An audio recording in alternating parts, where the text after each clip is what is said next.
will hear two students, Jacinta and Lewis, discussing a holiday they are planning in Queenstown, a tourist center in New Zealand popular with young people.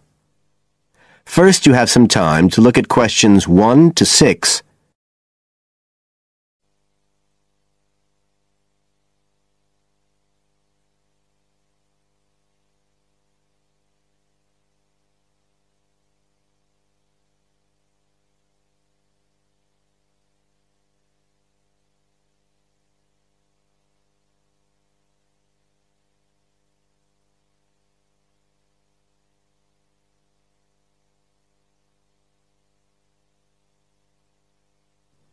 You should answer the questions as you listen, because you will not hear the recording a second time.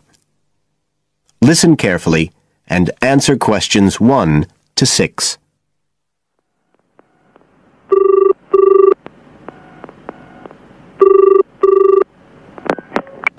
Hi, Lewis. It's Jacinta here. Oh, hi, Jacinta. I was just going to call you.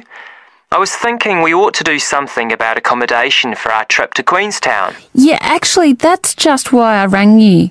I've been looking on the internet. There was one place that looked okay called Traveller's Lodge, but when I checked availability for January, when we're planning to go, I found it was fully booked. Right. Well, we'd better do something now, I suppose. I've actually got a list up here on the computer. There's one place called Bingley's that looks possible. It's $1975 a night. That's US dollars. They quote all the prices in US dollars. So that's about 26 or 27 New Zealand dollars. That's okay. That'll be in a dormitory, is it? Yeah, they say 8-bed dorms, and the hostel's right in the town centre, and they've got a cafe. They have theme nights every weekend, whatever that means. Oh, you know, like certain sorts of food and music. And people might wear special clothes like that Egyptian evening we went to last year. Oh, okay. What else? They've got a sun deck area, and then all the usual things, internet access and so on. Sounds good. Was there anywhere else? Yeah, a couple more places. There's one called Chalet Lodge, which is just 18 US dollars. That's for a bed in a 12-bed dorm. They do single and family rooms as well. It looks as if it's a bit out of town. Says it's got an alpine setting, a quiet alpine setting. What do you think? Not sure. Oh, but actually, it's not far out at all. It says 10 minutes walk from town, so... Oh, and it says it's children-friendly. I'm not so sure about that. What about the third place? That's called Globetrotters. Let's see. They do private rooms or 5-bed dorms for $18.50. It's in the centre, just by the lake, and that includes breakfast. Didn't the other two? I don't think so. They didn't mention it, so probably not. Oh, and it says something about a free skydive. Wow. Don't know if I'm all that keen on jumping out of aeroplanes. Oh, actually, what it says is you can win a chance to do a skydive. They give one away every day to one of the guests. Well, if I win it, you can do it. Anyway, do they have room? Yeah, I checked the availability. Shall I go ahead and book there then? Fine. You now have some time to look at questions 7 to 10.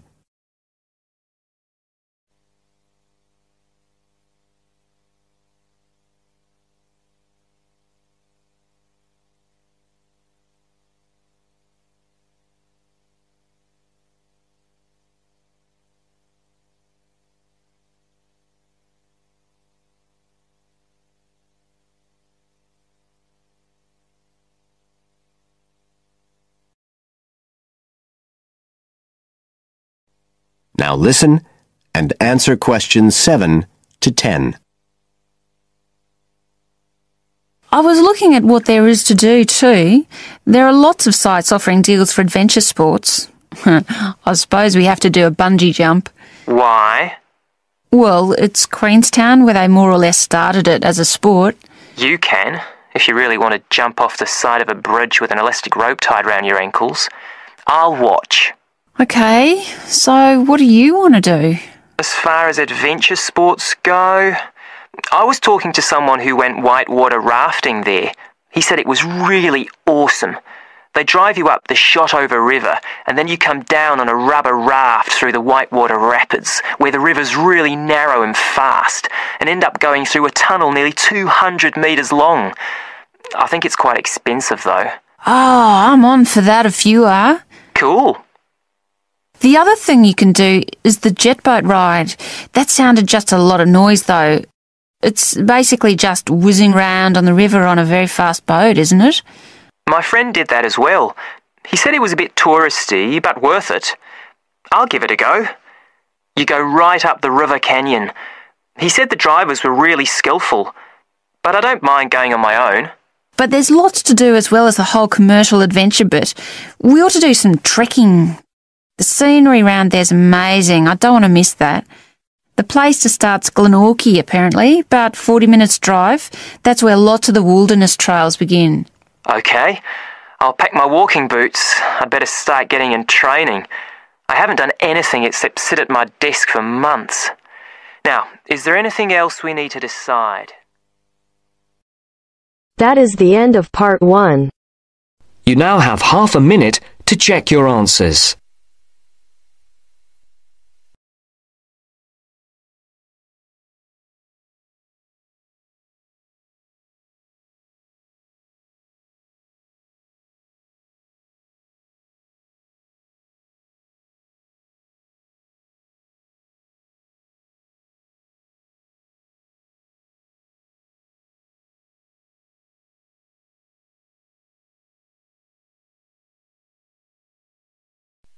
Now turns to part 2. Part 2. You will hear a guide talking about a tourist program.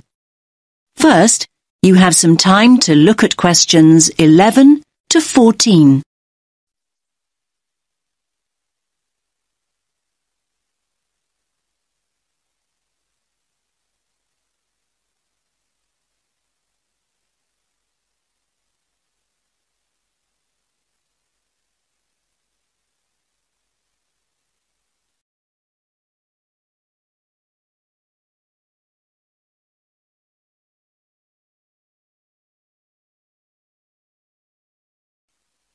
Listen carefully to the first part of the talk and answer questions 11 to 14.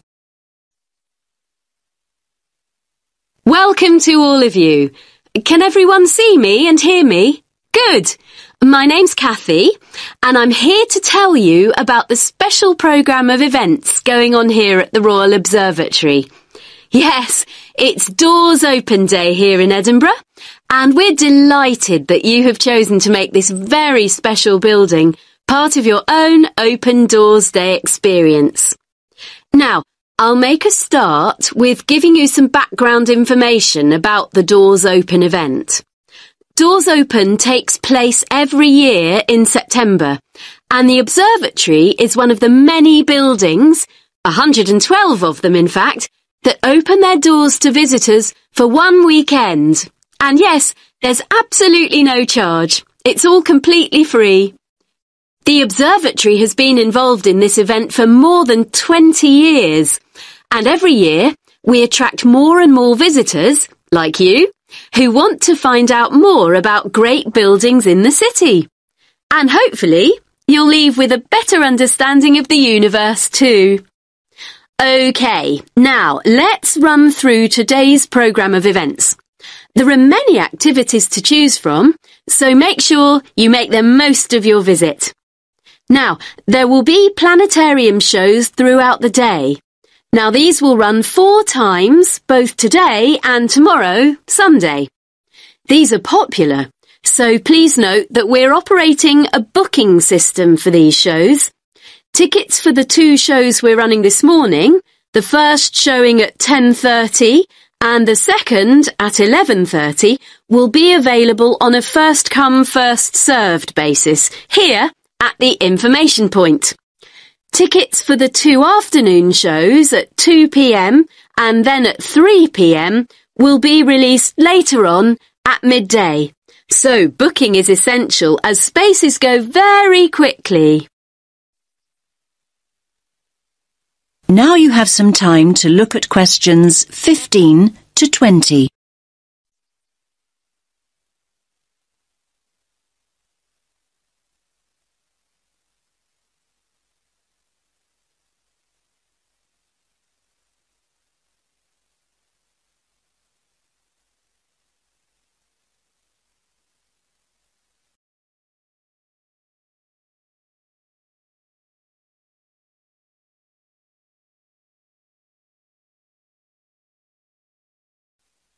Now listen to the next part of the talk and answer questions 15 to 20. We also have some special tours of the observatory available.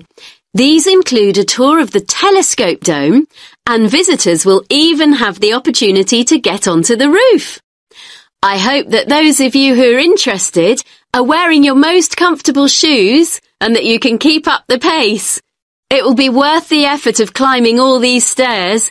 You'll have stunning views over the city when you reach the top.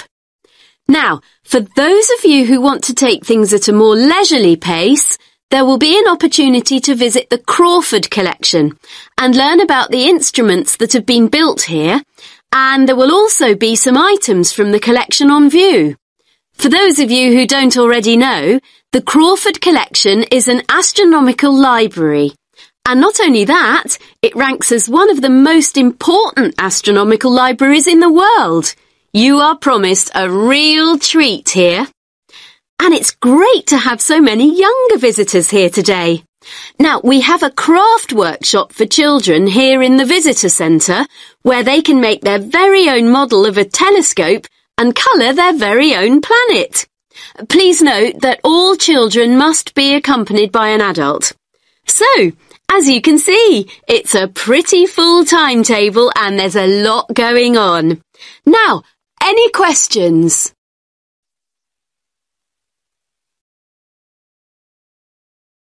That is the end of part 2.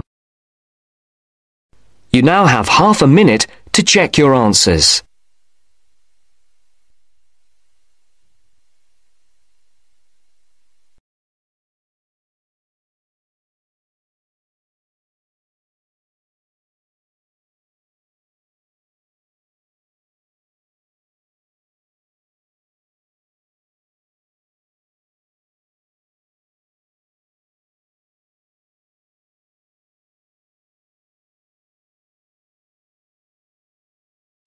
Part 3.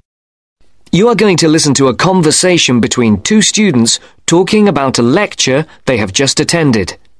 First, look at questions 21 to 24.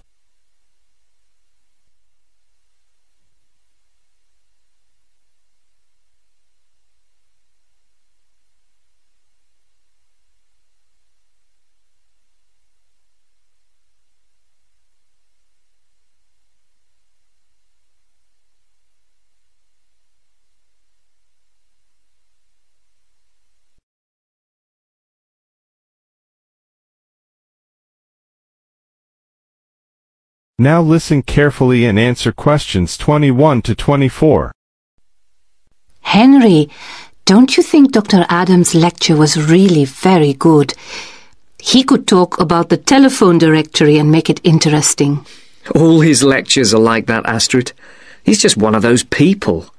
I wish we had him as our tutor. I bet you that he is very demanding, though. Boris is in his tutorial group and agrees that he is a brilliant lecturer, but he puts them under a lot of pressure. But don't you think that's good? Perhaps, but I am glad to have Dr. Adams as a lecturer. He's interesting and rather funny and puts just the right amount of pressure on people. Did you take lots of notes in the lecture? Yes, actually I did. In fact, several pages. I didn't think I had taken so many. I was that busy listening to what was being said that I didn't take many notes. Can I photocopy yours?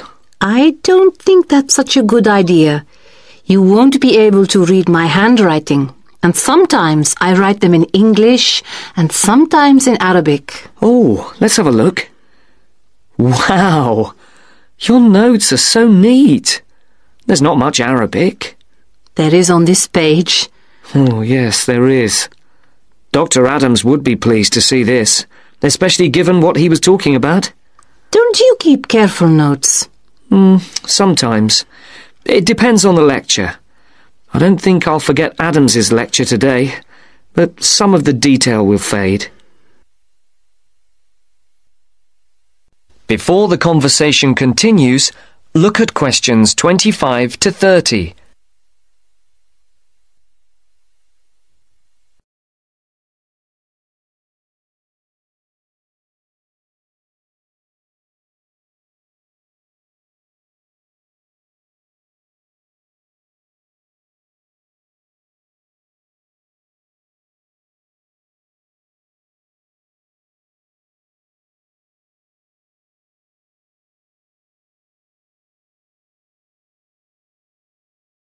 Now listen carefully and answer questions 25 to 30.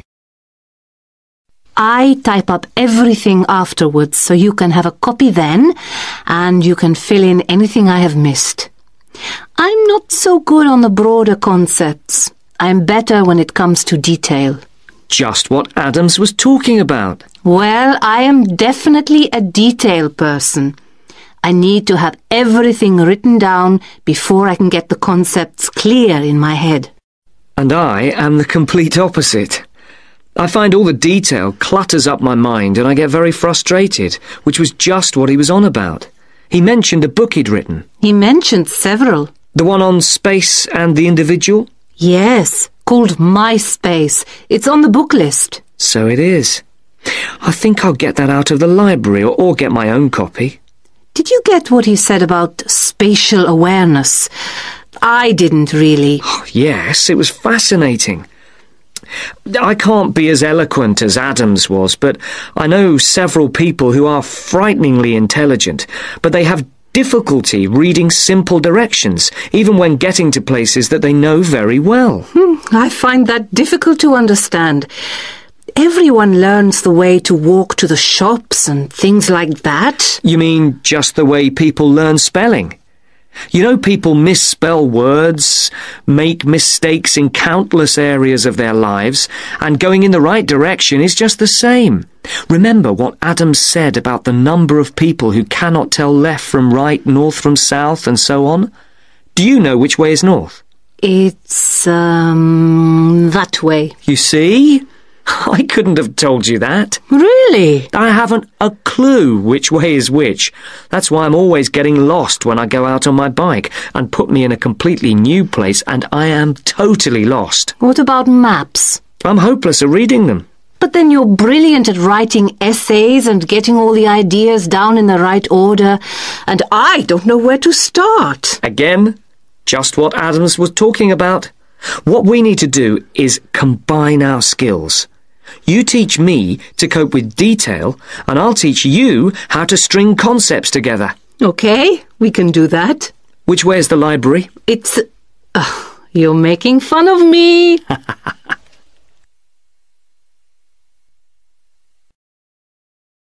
That is the end of part 3. You now have half a minute to check your answers.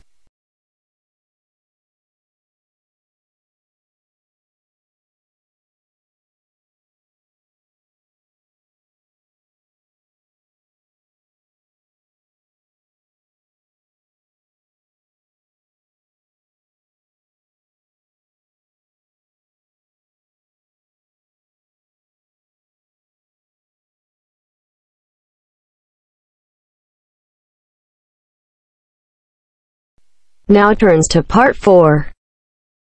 Part 4. You will hear part of a lecture about animals. First, you have some time to look at questions 31 to 40.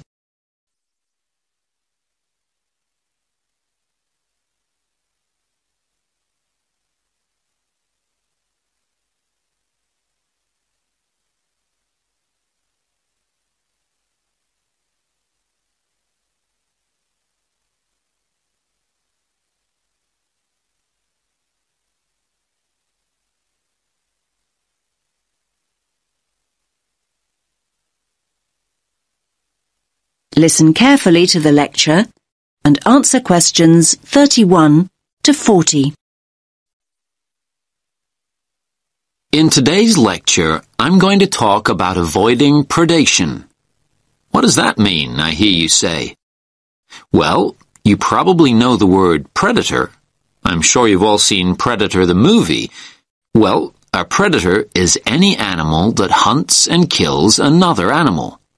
That animal, and I was going to say that smaller animal, but it's not always the case, is the prey. An owl, for example, is a predator, and a mouse is its prey. A lion is a predator, and a much bigger animal, a buffalo, for example, is its prey. So when I say avoiding predation, what I mean is not being caught and eaten. For many small animals, not being caught and eaten is pretty much a full-time job. Many animals that are predators themselves may be the prey of another, usually bigger animal. This is what we popularly call the food chain. So, how do animals avoid predation? Well, they have what we call defense mechanisms. These are ways in which the species has adapted over time to give it an advantage over its predators. Any adaptation of this kind increases the species' chances of survival. Over time, species that have not adapted, that is, developed some sort of defense mechanism, have met with extinction.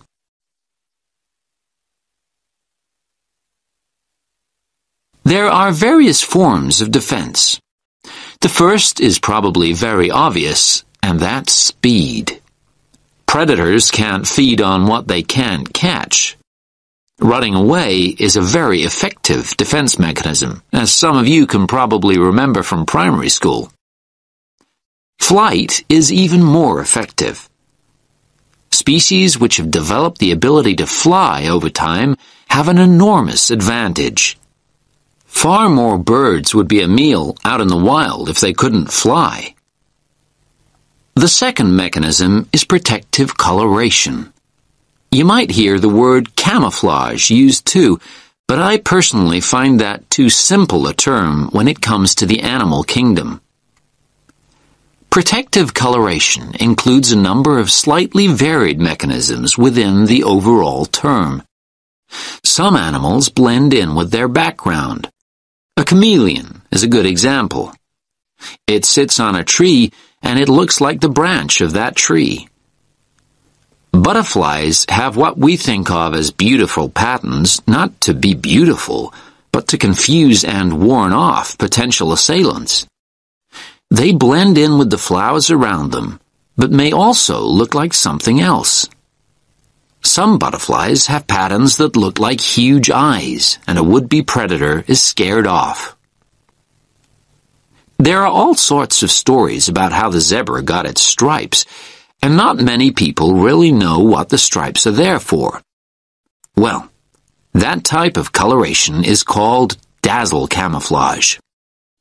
A zebra stands out when alone and stationary, but when zebras move rapidly in a herd, their stripes create motion dazzle, a confusing, flickering mass to the eye of a lion or cheetah that might be giving chase. Selecting a target becomes far more difficult. Now, of course, animals are caught. They're frequently caught. But that might not mean the game's up. Some animals make themselves difficult or horrible to eat. Hedgehogs have sharp spines that deter a predator from tucking in even when it's captured its prey. The predator is very likely to give up when a spine gouges an eye or gets lodged in its throat. Numerous species of creature, turtles or snails for example, have developed a tough outer shell that makes it almost impossible to devour. One of my favorite creatures is the skunk, which emits a repulsive smell on being cornered, enough to send any attacker herring back into the undergrowth. In a similar way, some sea-dwelling mollusks can emit an ink cloud that fills the surrounding water, concealing it from a predatory fish that may be circling. There are frogs that go one step further. They're so poisonous that even if a predator does try and eat them, it'll probably keel over and drop dead first. Now, you'll probably be surprised, but I'm going to go on to talk about plants. Yes, many plants have defense mechanisms in exactly the same way as animals. You've probably all been stung by a nettle at some time. That is the end of part 4. You now have half a minute to check your answers.